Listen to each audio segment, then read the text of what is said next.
Welcome to my YouTube channel.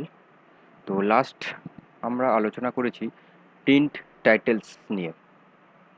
তো এখন আলোচনা করব আহ, এই পেজ লেআউটের উইথ হাইট এটা নিয়ে, বা স্কেল 100% এইগুলো নিয়ে আলোচনা করব। তো এটা করতে গেলে আমার যে টেবিলটা আছে, টেবিলটাকে একটু বাড়াতে হবে। আহ, এই টেবিলটা আছে, তো আপনারা আপনাদের মতো করে টেবিলটা একটু বাড়িয়ে নেবেন বা কমিয়ে নেবেন। তো আমি এই রকম একটা বাড়াচ্ছি এটা। সেটা এই ডেটাও থাকতে পারে বা অন্য রকম ডেটাও থাকতে পারে। জাস্ট আমি এই পেজ লেআউটের এই জাস্ট টপিক কয়েকটা নিয়ে আলোচনা করব বলে ওই জন্য পেজটাকে একটু বাড়িয়ে নিলাম।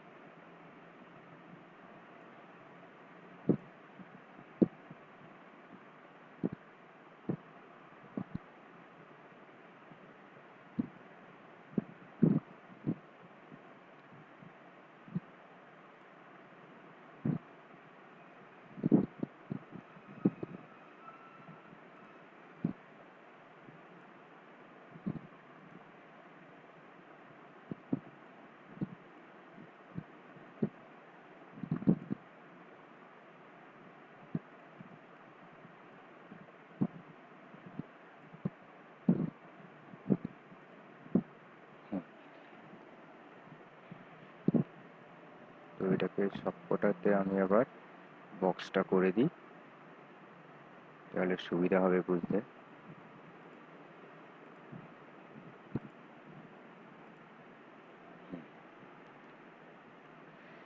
তাহলে পেজ লেআউটের এই যে অটোমেটিক বা সেটা দেখুন, এখানে যদি আমি প্রিন্ট প্রিভিউ দেখি, তাহলে এই পেজটার প্রিন্ট প্রিভিউ দেখতে গেলে দেখুন কিছু আসছে কিছু আসছে না, মানে আমার নেক্সট পেজে চলে যাচ্ছে। এই যে এরকম সব নেক্সট পেজগুলোতে চলে যাচ্ছে। তো আমি চাইছি যে একটা পেজের মধ্যেই আমার প্রিন্টগুলোকে হবে। তাহলে এটাকে আমি ওয়ান পেজ, হাইটটাকেও ওয়ান পেজ। তাহলে দেখুন এরপরে যদি আমি প্রিন্ট প্রিভিউ দেখি, দেখুন সবকটা একটা পেজের মধ্যেই চলে এসছে একদম। দেখুন এইদিকে স্যালারি, এইদিকে স্যালারি ছিল, এই দুটো আসছিল, দুটো আসছিল না, নেক্সট পেজে চলে যাচ্ছিল, টোটাল এই একটা পেজেই চলে এসছে লেফট হাইট সবকটাই। এই যে এখানে দেখুন লাস্টেরটা আমার টেবিলটা নেই। এখানে moon employee 16,000, salary 10, moon employee 10, 16,000। এটা দেখলেই বোঝা যাবে। এই দেখুন এই যে মুন। ঠিক আছে।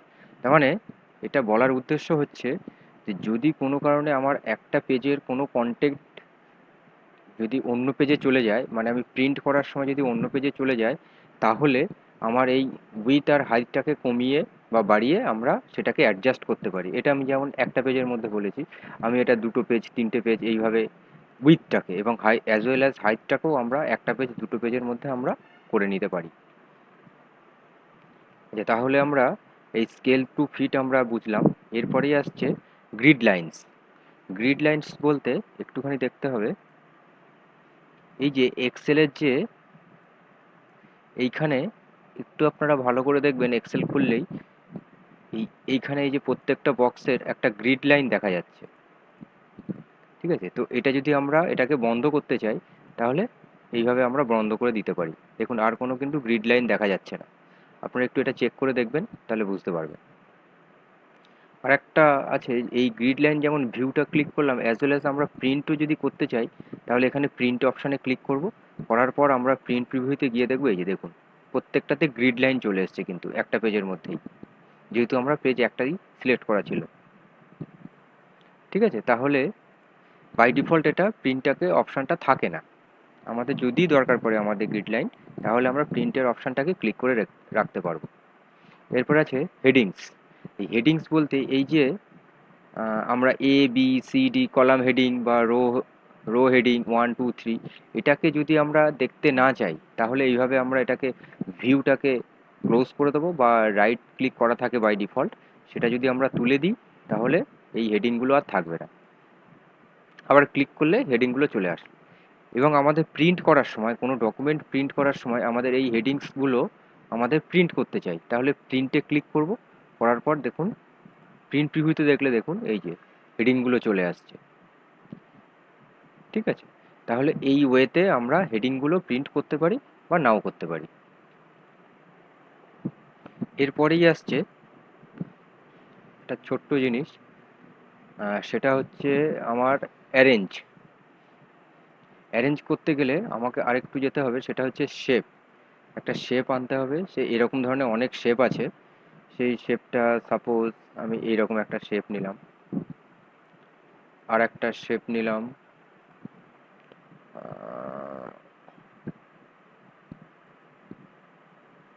এইরকম নিলাম। তাহলে দুটো শেপ নিলাম। দুটো শেপ নেওয়ার পর এরপরে কাজ হচ্ছে জাস্ট একটু নিচে আর ওপরে করলাম, ঠিক আছে? এবার দুটো শেপকে আমরা প্রথমে কন্ট্রোল প্রেস করে দুটোকেই সিলেক্ট করে নিলাম। সিলেক্ট করে নেওয়ার পর এইবারে ধরুন এটা এই যে সার্কেলটা যেটা আছে সেটা ট্রায়াঙ্গেলের ওপরে আছে, সেটাকে আমি ট্রায়াঙ্গেলটাকে আমি ওপরে নিয়ে আসলাম। আবার এটাকে সেন্ড ব্যাক করে নিলাম, সেন্ড ব্যাক। জাস্ট এখানে ব্রিং ফরওয়ার্ড আর ব্রিং ব্যাকওয়ার্ড এর কাজ হচ্ছে মানে যেটা ফার্স্টে যে ট্রায়াঙ্গেলটা আমি সিলেক্ট করেছিলাম তারপরে ড্র করেছিলাম হচ্ছে সার্কেল, তো এটাকে মানে সামনে আনা এবং পিছনে আনা এই ওয়েতে আমরা আনতে পারি। এই দেখুন এখন, সরি, এই সার্কেলটা আছে ট্রায়াঙ্গুলার উপরে, তো দুটোকেই আমি সিলেক্ট করলাম। সিলেক্ট করার পর ট্রায়াঙ্গেলটাকে আমি সামনে নিয়ে আসবো। দেখুন ট্রায়াঙ্গেলটা সামনে হয়ে গেল। আবার দুটোকে আমি সিলেক্ট করলাম, সিলেক্ট করার পর ব্যাকওয়ার্ড করলাম, আবার ব্যাকওয়ার্ড হয়ে গেল। তো এই কাজ, এগুলোর বিশেষ কিছু ফাংশন নেই।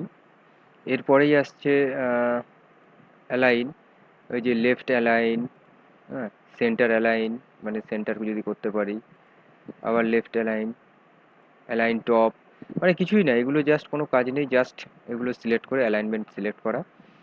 আর এটা গ্রুপ করা মানে হচ্ছে যেটা আমি আগেও বলেছিলাম ইনসার্টে, যখন আমরা ফটো ইনসার্ট করেছিলাম যে দুটো ফটো কিভাবে গ্রুপ করা হয়, সেখানে এখানেও একই রকম গল্প, যে দুটো শেপকে আমরা কিভাবে গ্রুপ করতে পারি। এই যে গ্রুপ আমরা করে দিলাম, মানে এবার এটাকে ধরে যদি আমি আগে পিছে নিতে পারি, তাহলে টোটাল দুটো শেপই বা তিনটে শেপ যাই সিলেক্ট করি না কেন, সেটা একসঙ্গে আমরা আগে পিছে ডান দিকে বাঁ দিকে সব দিকে আমরা নিতে পারি।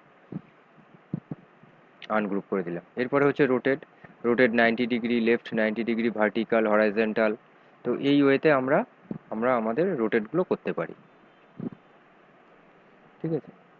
তো আমরা পেজ লেআউটের সবকটা টপিক নিয়ে আলোচনা করলাম, যেমন themes, page setup, scale to fit, sheet options, arrange, সবকটা টপিক নিয়ে আলোচনা করলাম। তো নেক্সট ক্লাসে আমরা ফর্মুলাস, খুব ইম্পর্ট্যান্ট জিনিস, এখানে প্রচুর ফর্মুলা আছে, ফর্মুলা নিয়ে আমরা ডিসকাস করব। ওকে, থ্যাংক ইউ।